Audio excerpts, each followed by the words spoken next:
চাচা তিনি দাবি করেছে যে আমার ভাইপো শুভেন্দু অধিকারীর সাথে সেটিং করেছে। এখন স্টেজে উঠে বলছে আমার চাচা এরম বলেছে, আমার চাচা ওরকম বলেছে। তাহলে আমি দায়িত্ব নিয়ে বলছি আপনার চাচার নামে কেস করুন, মানহানি কেস করুন আপনার চাচার নামে, ক্ষমতা আছে। আর এই আইএসএফ আর আব্বাস ভক্ত অন্ধ ভক্তরা এতটা নিকৃষ্ট, এদের চাচাদের কেউ ছাড়ে না যদি সে আইএসএফ এর বিরুদ্ধে যায়। কাসেম সিদ্দিকীকে ছাড়ে না, সে একজন পীরজাদা, তার মুখে জুতো তুলে দিয়েছে। আপনারা আব্বাস বলছে টিএমসি কে ভোট দিলে কাফের হয়ে যাবেন। আচ্ছা, আপনি যে প্রশ্নটা করেছেন আব্বাস সিদ্দিকীকে জিজ্ঞাসা করুন তো লেনিন মার্কটাকে, আর তার সাথে এই আইএসএফ হাত মিলিয়েছে। লেনিন মার্ক বলেছিল যে আল্লাহ বলে কেউ নেই, নাউজুবিল্লাহ। সেই লেনিন মার্কের সাথে আইএসএফ হাত মিলিয়েছে। তাহলে এই আইএসএফ কে ভোট দেওয়া যাবে? টিএমসি কে ভোট দিলে কেন ইমানারা হয়ে যাবে? তিনি বলতে চাচ্ছেন কোরআন অপমান করেছে। ঠিক আছে, মেনে নিলাম মমতা বন্দ্যোপাধ্যায় ভুল করেছে, 100 বার ভুল করেছে, তার প্রতিবাদ আমরা করেছি।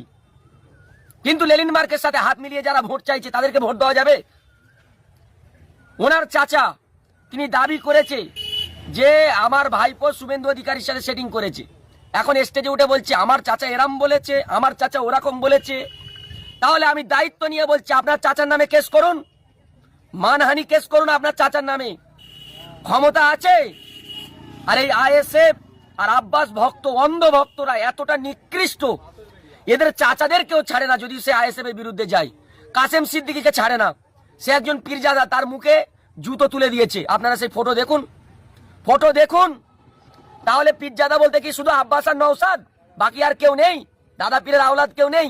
এটা দায়িত্ব নিয়ে বলছি, অন্ধভক্তরা সংশোধন হও। প্রত্যেকেই বক্তব্য শুনলেন, আপনারা প্রত্যেকেই বক্তব্যটা শুনলেন এবং কি বলছে আশিকুর রহমান সাহেব, মাদ্রাসার শিক্ষক নামে পরিচিত, তার বক্তব্যগুলো আপনারা প্রত্যেকে অবশ্যই শ্রবণ করলেন।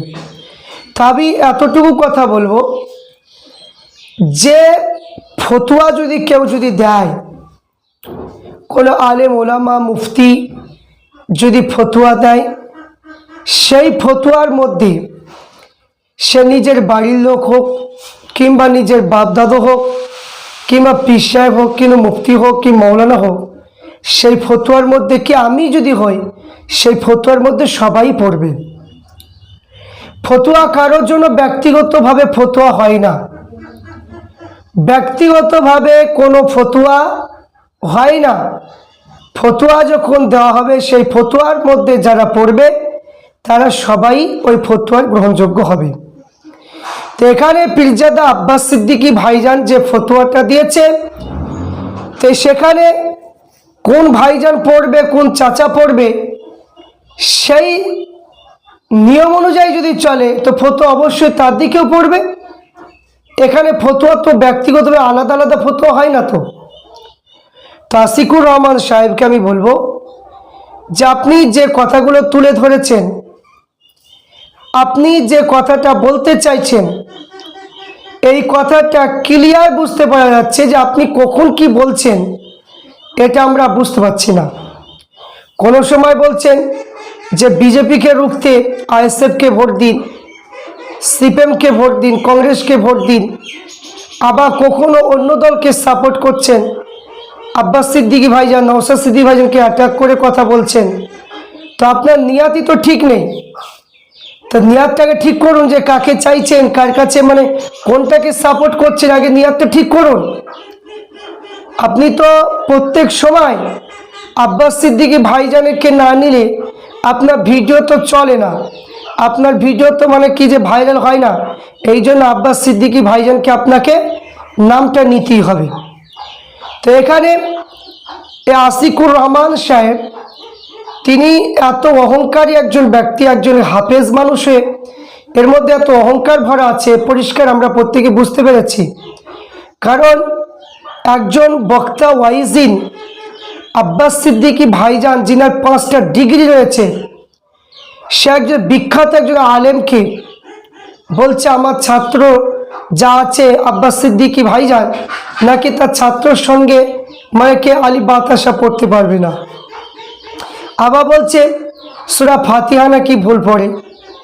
তা আমি বলবো আশিকুর রহমান সাহেব যে কথাগুলো তুলে ধরেছে, তা তার 1 নম্বর মানে কি উত্তর হলো সে অন্য দলের একটা গোলাম করছে, অন্য দলের একটা গোলামে করার কারণে সে একজন আলেমকে ছোট করছে। এই জন্য জনগণ বলছে এই আলেম সমাজগুলো, কিছু কিছু আলেম সমাজগুলো এরা মানুষের মধ্যে এমন একটা বিভ্রান্তি ছড়িয়ে দিচ্ছে, মানুষের মধ্যে এমনভাবে এরা ফিতনা তৈরি করছে, এদের মধ্যে মিল নেই, এরা সমাজগুলোকে নষ্ট এই কিছু আলেমগুলো করছে। এই সমস্ত আলেমদের জন্য এ মনে করছে যে আমি বড় হাফেজ, আমার চাইতে আর কেউ হাফেজ নেই, আমার চাইতে বড় কেউ নেই, কিন্তু এ অন্যজনের যে গোলামি করছে তা পরিষ্কার বুঝতে পারছি তো আমরা। তা আমি বলবো যে অতই যদি দম থাকে, অতই যদি পরিষ্কার, যদি কেরাত যদি অত পরিষ্কার যদি থাকে, তাহলে নিজে গ্রামে কেন?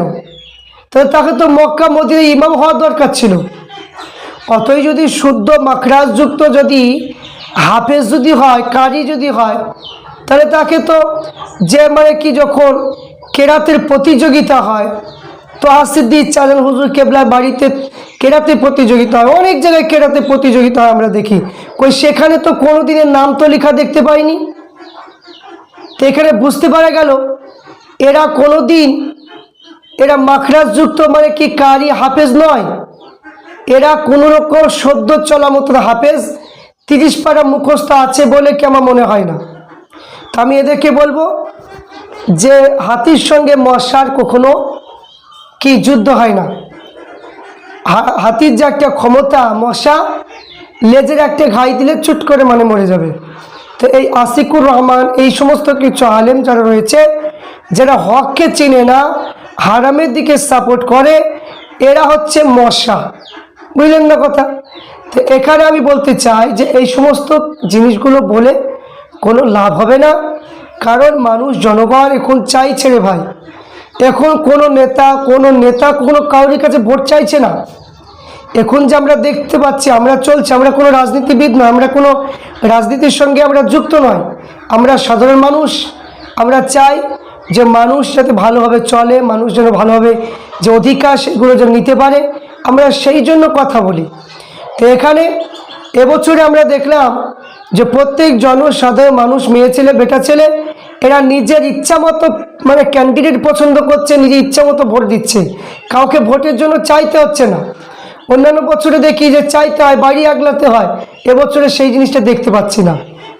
তো এখানে তাহলে এখানে ওখানে বিভিন্ন নেতাদের দুর্নাম করে আমাদের কোনো লাভ নেই, কারণ যেহেতু জনগণ যখন নিজের ডিসিশন নিচ্ছে, তাহলে এখানে আশিকুর রহমান সাহেব যতই আব্বাস সিদ্দিক ভাইয়ের বিরোধিতা করুক, নওশাদ সিদ্দিক ভাইয়ের বিরোধিতা করুক, কোনো কাজ হবে না, কাজ করা হবে, কিচ্ছু হবে না, কারণ সবাই জানে এটা। কি বুঝলেন কথা?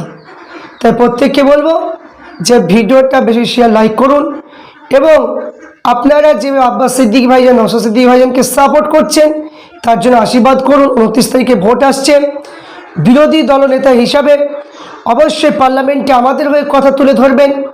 আমরা দেখেছি যে বিজেপি এত মানে কি জিতেছে, তাদেরকে নিয়ে কথা নয় যতটা নওশাদ ভাইকে নিয়ে কথা। প্রত্যেকের মুখ এখন নওশাদ ভাইয়ের দিকে, তাকে কেমন করে বসানো যায় এই চিন্তা ভাবনা। তাই জনসাধারণ প্রত্যেকে বোঝার চেষ্টা করেছে যে একটা মানে কি এমএলএর জন্য এত যদি মানে কথা খরচ করতে হয় ওদের, তাহলে আরও তো বিজেপির নেতা অনেক জিতেছে, কই তাদের বিরুদ্ধে তো কোনো কথা হয় না, কোনো মুসলমান তো তাদের বিরুদ্ধে কথা বলে না, যতটা আব্বাস সিদ্দিক ভাইজান, নওশাদ সিদ্দিক ভাইজানের বিরুদ্ধে কথা বলে। এটাই তো হচ্ছে পশ্চিমবাংলার পরিবেশ। তাই প্রত্যেকে হলো ভিডিওটা বেশি শেয়ার, লাইক, সাবস্ক্রাইব অবশ্যই করুন, এবং আপনারা প্রত্যেকেই ভিডিওটা শেষ থেকে প্রথম থেকে নিয়ে শেষ পর্যন্ত অবশ্যই আপনারা দেখবেন।